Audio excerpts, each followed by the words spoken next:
de fois vous êtes-vous senti coupable aujourd'hui ? 5 ? 10 ? 20 fois ? La culpabilité chez les femmes est partout, tout le temps.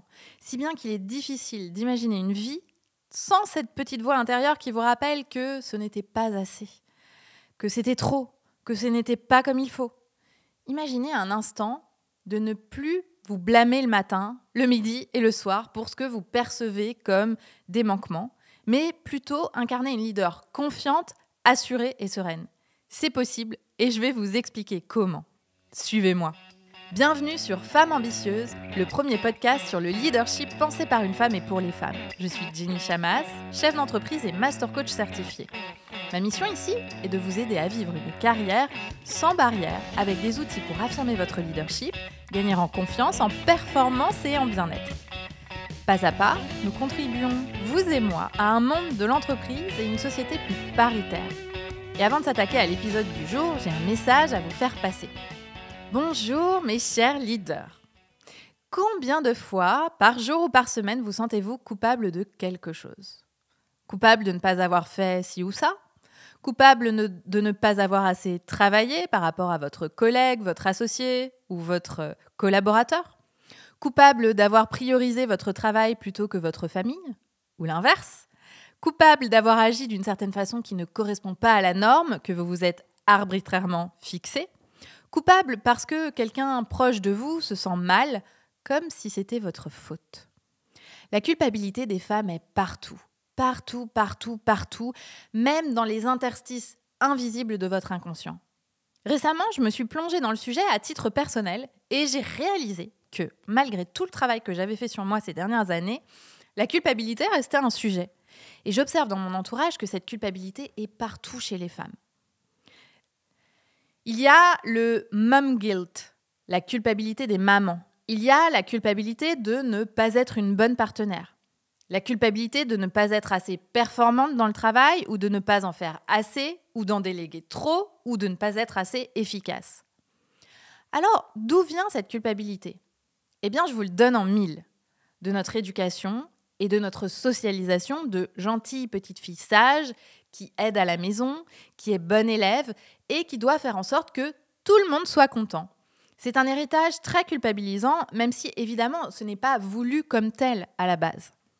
Cette culpabilité vient également d'une tendance perfectionniste à vouloir que tout soit parfait pour s'autoriser à aller bien et à se foutre la paix.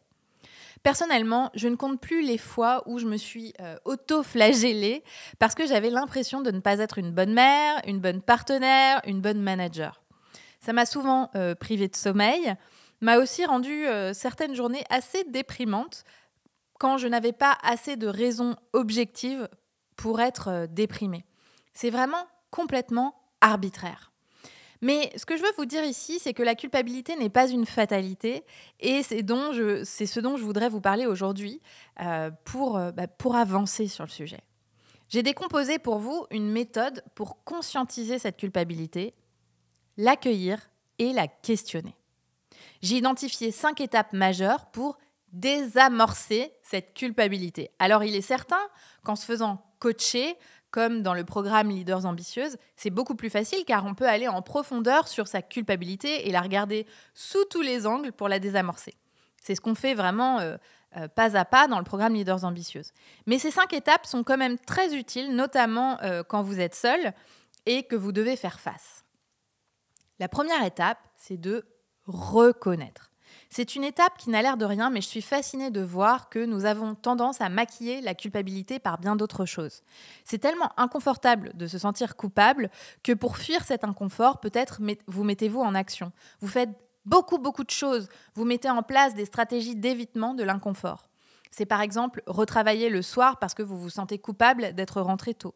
C'est manger du chocolat sans le savourer, mais de façon compulsive pour ressentir un soulagement. C'est faire l'autruche alors que vous vous sentez vraiment mal, mais vous faites semblant en vous-même que tout va bien. C'est appeler vos copines pour qu'elles vous rassurent et qu'elles vous disent que vous n'avez aucune raison de vous sentir coupable. Et même si ça vous fait du bien sur le moment, ça ne marche pas du tout pour apaiser la culpabilité. Ici, l'important est de s'arrêter un instant et de prendre conscience de votre culpabilité.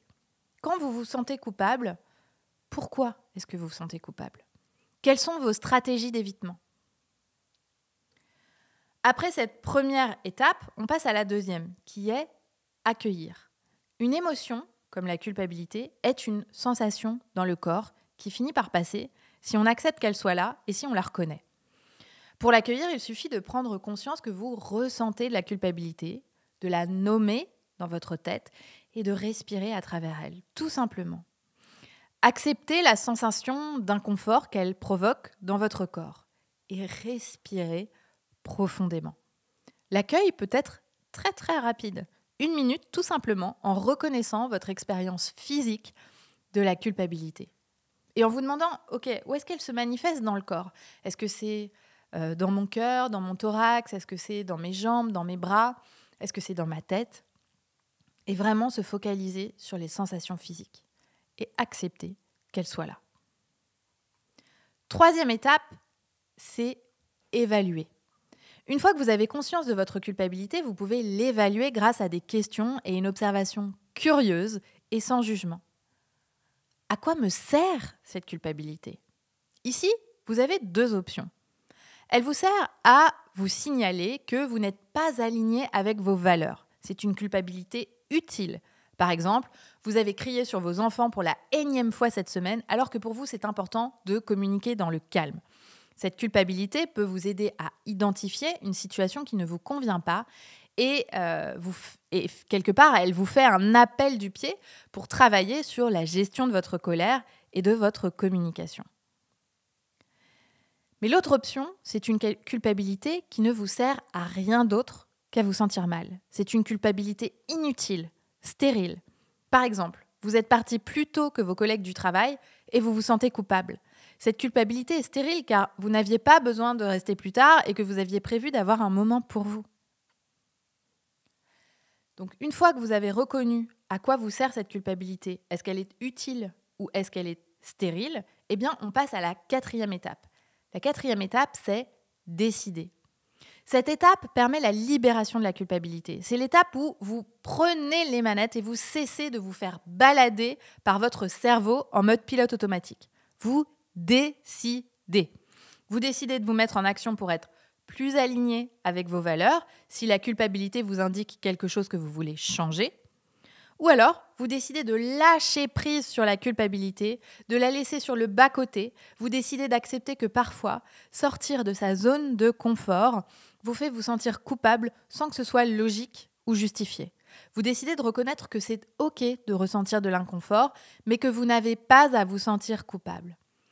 C'est aussi le moment opportun pour décider en avance ce que vous souhaitez penser qui soit aligné avec vos valeurs. Par exemple, si vous ressentez régulièrement la culpabilité maternelle ou professionnelle, vous pouvez, quand vous avez la tête froide, décider consciemment de ce qu'est pour vous une bonne mère ou une bonne manager, par exemple. Quand vous êtes dans le feu de l'action, aller à votre cours de yoga vous fait peut-être vous sentir coupable parce que vous laissez vos enfants que vous n'avez pas vus de la journée alors qu'ils étaient à l'école. Mais à tête reposée, quand vous pensez à ce qu'est une bonne mère, vous vous dites que c'est quelqu'un qui prend soin de soi, qui recharge ses batteries pour pouvoir être présente quand elle est en famille et accessoirement montrer à ses enfants combien il est important de bouger son corps, par exemple, et de prendre du temps pour soi.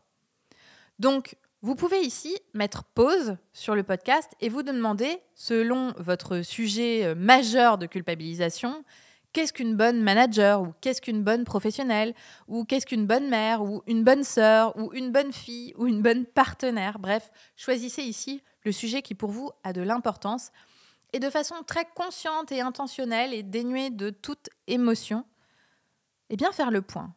Qu'est-ce qu'une bonne? Collez ici le sujet pour vous.